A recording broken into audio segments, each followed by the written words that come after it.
তুফান নাকি কেজিএফ এর বাপ। মানে বিষয়টা একটুকু হাস্যকর বিষয়। হাসতে হলো আমাকে, হাস্যকর বিষয়। না, তুফান কেজিএফ এর বাপ নয়। কোথা সেটা 100 কোটির ওপরে মুভি তৈরি করেছে, তার খরচা হয়েছে 100 কোটি প্লাস, আরও বেশি। আর তুফান তার থেকে অনেক অনেক অনেক অনেক অনেক কম বাজেট, তাই না?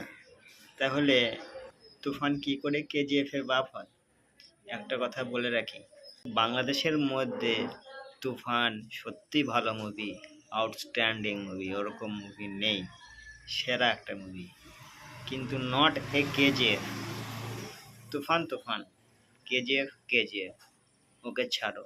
কেজিএফকে ছাড়ো, ইয়াসকে ছেড়ে দাও, শাকিব খানকে ধরো। শাকিব খান বাংলাদেশের কিং, তো সেই সূত্রে শাকিব খান সেরা হিরো।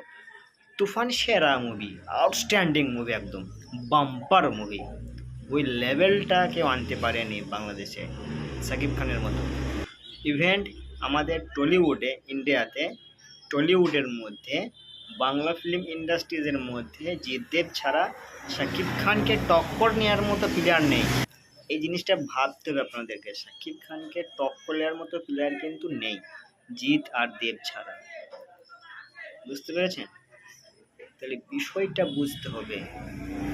শাকিব খান সত্যি ভালো হিরো, শাকিব খানের মুভিগুলো ভালো ভালো মুভি, কিন্তু ইয়াস কোথা, মানে আপনার বিশাল হিরো, সেই হিরোটার সাথে তুলনা করছেন, এটা করবেন না। ইয়াসের সাথে শাকিব খানের তুলনা করবেন না। ইয়াস যখন কেজিএফটা বের করে, তখন যে চুলটা করেছিল, যে ফুল বিয়ারটা করেছিল, সেই যে প্যাটার্নের মুভিগুলো হয়েছিল, শুধুমাত্র ইয়াসকে দেখেই হয়েছিল অ্যানিমেল, ইয়াসকে দেখে হয়েছিল চেঙ্গিস, ইয়াসকে দেখেই তো হলো ইভেন্ট তুফান। না না, আমি বলছি না যে ইয়াসকে দেখে শাকিব খান মুভিটা তৈরি করেছে, না। ওই যে চুলটা, যে দাড়িটা, এটার কথা বলছি আমি। ওইগুলো কিন্তু ইয়াসকে দেখেই করেছে, তাই না? মুভির যে ধাঁচাটা, সেটা কিন্তু কেজিএফের মানে দেখেই হয়েছে বিষয়টা। তো যাই হোক, তুফান সিনেমাটা ভালো সিনেমা, ভালো সিনেমা, এটা আমি মানছি। শাকিব খান ভালো হিরো, এটাও মানছি, কিন্তু ইয়াসের মতো নয়। ওই লেভেলে এখনও আসতে পারেনি। ওই লেভেলে আসতে গেলে অনেক অনেক খাটতে হবে শাকিব খানকে, এটা মানতে হবে আপনাদেরকে।